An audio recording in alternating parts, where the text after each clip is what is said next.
So ito yung guys, yung binebentang property dito na beachfront.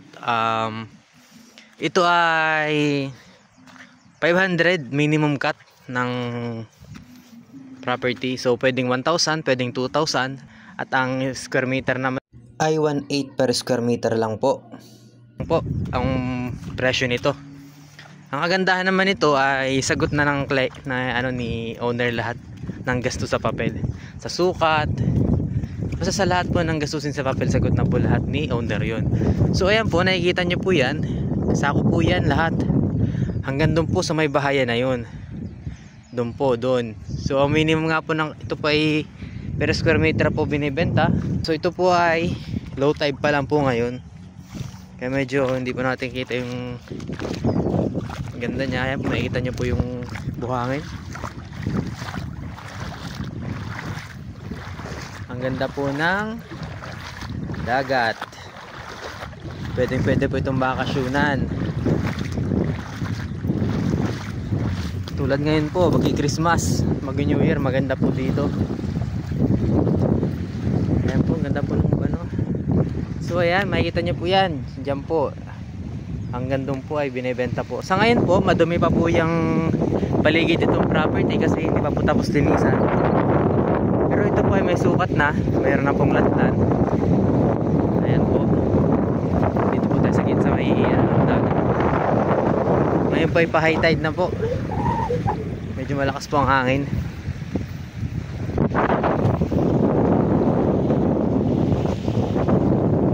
So yung mga kalupa, kung interesado kayo dito sa ating property binebenta, PM lang po kayo. Ilalagay ko po dito sa vlog ko yung number ko po na available po sa Viber tsaka po sa WhatsApp.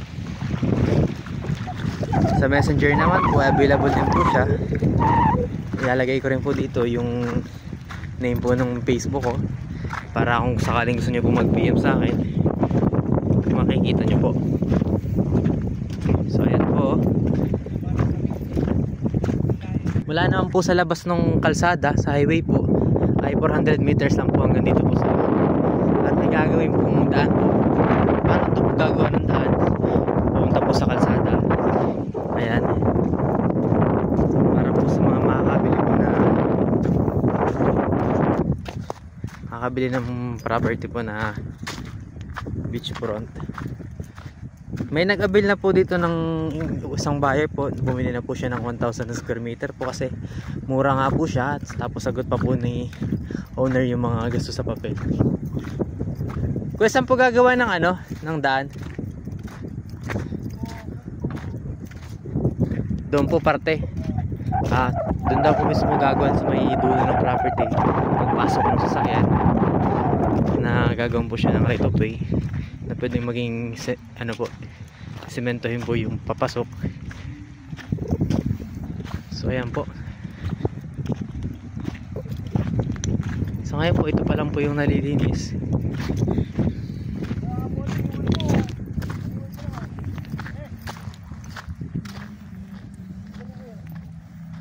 Pwede po itong bakasyunan mga kalupa. Sa summer po, ayan, hanggang dito po abot po siya.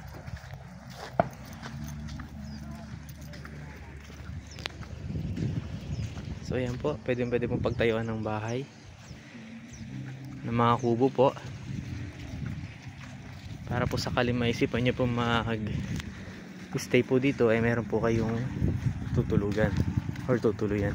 Meron naman po tayong pwedeng tuluyan dun sa kabilang resort po na bahay po nung seller, para po hindi po sayang yung biyahe nyo. Pwede po mag-stay po doon. Meron po kuryente, meron din po internet po sa labas. So kompleto naman po, may kuryente po, may tubig. Ang kagandahan nga po nito, isagot po ni seller yung mga gastos po sa papel, kagaya po ng sukat, sa deed of sale po, saka sa pa-title na rin po.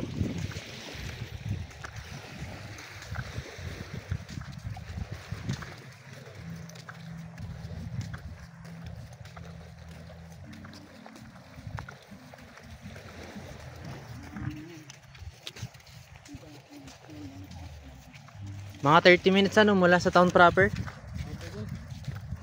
Mula sa kabayanan niya, 30 minutes ang biyahe niya.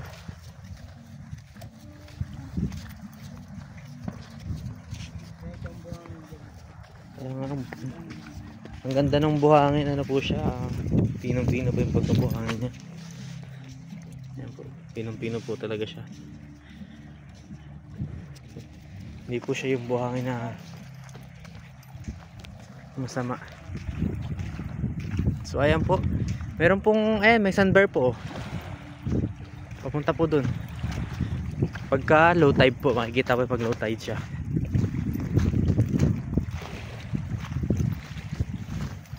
Yan sa mga gusto mag avail po mga kakalupa, PM lang po kayo.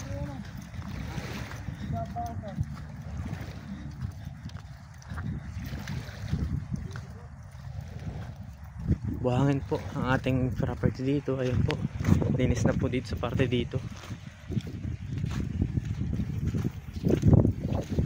Ito yung mga dilinis niyo, kuya. Ayan. Ang gandahan po niya, siya po ay patag. Ayan, flatland po siya. Part po dyan, hanggang doon po patag po yan. Hindi po siya yung property na slope or paahon po. So ayan po, baka gusto nyo po dito mag-cut ng 500 o hanggang 2,000 square meter sa part na to, pwede po. At pwede nyo pa pagtayuan ng bahay. Ayan po, bahay, bakasyonan.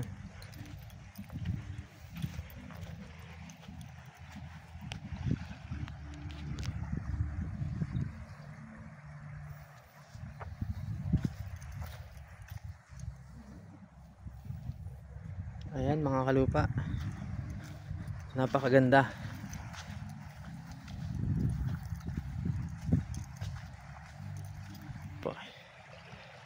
Wala po doon pag ganun. Ito po, napakalawak, ganda. Ganda po ng dagat niya, oh.